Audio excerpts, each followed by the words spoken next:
biologically impossible. That is what the doctors called it when they saw his face. How could Joon-ho's son resemble his ruthless boss? Joon-ho and Nia appeared to be the perfect power couple. He was a rising executive at the towering Kong Industries in Seoul, and she was a brilliant Nigerian scholar of royal descent.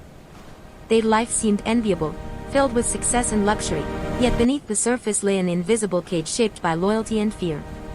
See, Joon-ho and they just work for Chairman Kong, he practically worships the guy.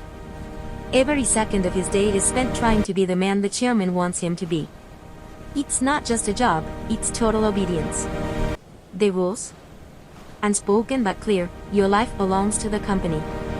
Every win is the chairman's, every loss is yours. Nia's different.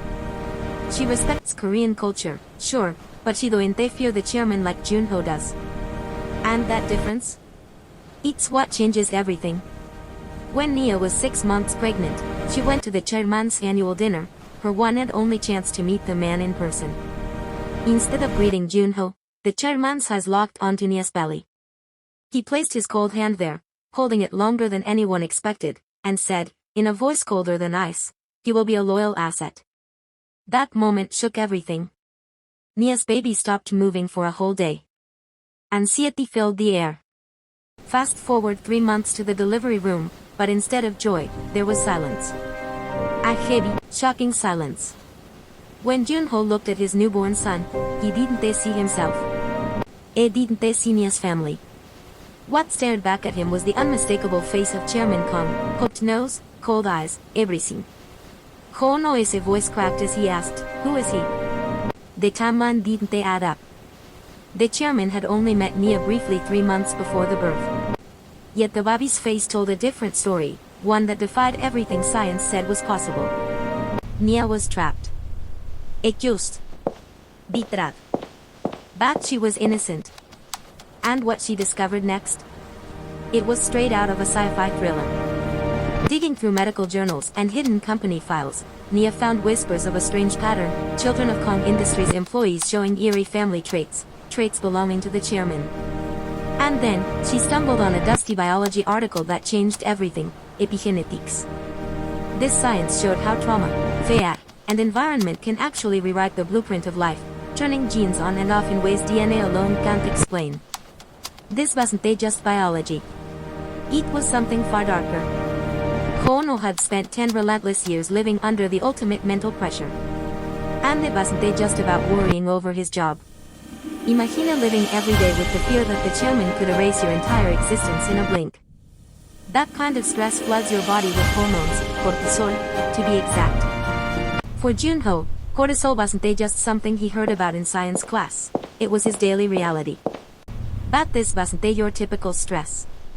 No, it went deeper, right down to his very cells. That constant pressure triggered what scientists call an epigenetic command in his reproductive cells. Think of it like this, his body was screaming, adapt or perish. To survive under the chairman's iron fist, the next generation had to physically take on the traits of the alpha, the chairman himself. So yes, Joon-ho passed on his DNA, but even more terrifying? It passed on his trauma. Ki-son's face became like a biological shield, a living legacy stamped onto a generation that never even met the man pulling the strings. The baby wasn't the chairman's child in the usual way. He was more like the ultimate corporate slave, designed by his father's fear and submission. When Nia finally confronted Joon-ho with this scientific truth, he didn't deny it. He didn't break down in tears. Instead, quietly, almost resigned, he said, "I knew. He knew he was watching me, even then." That's when Nia faced a gut-wrenching choice. Should she stay and try to undo a trauma that had become part of their very biology? Or should she escape, to save her son from the same suffocating life Joon-ho was trapped in? She packed her suitcase, stared at her Nigerian passport, and left behind the diamond ring, a symbol of a life she could no longer accept. With careful planning, she slipped out of the mansion, past the looming portrait of the chairman, and returned to Nigeria. Far away from the cold, great corporate towers of Seoul, she hoped that a new environment might finally overwrite the traumatic script written deep into her son's biology. Years passed. The boy grew up happy, laughing in the warm sunlight of his homeland. But sometimes, small moments gave away the lingering curse, the sudden coldness in his eyes, the way he compulsively arranged his toys in perfect, rigid lines. The exact obsessive order of Chairman Ganson's private office desk. So it is the haunting question that lingers. You can run from a man, sure. But how do you run from your own son's face?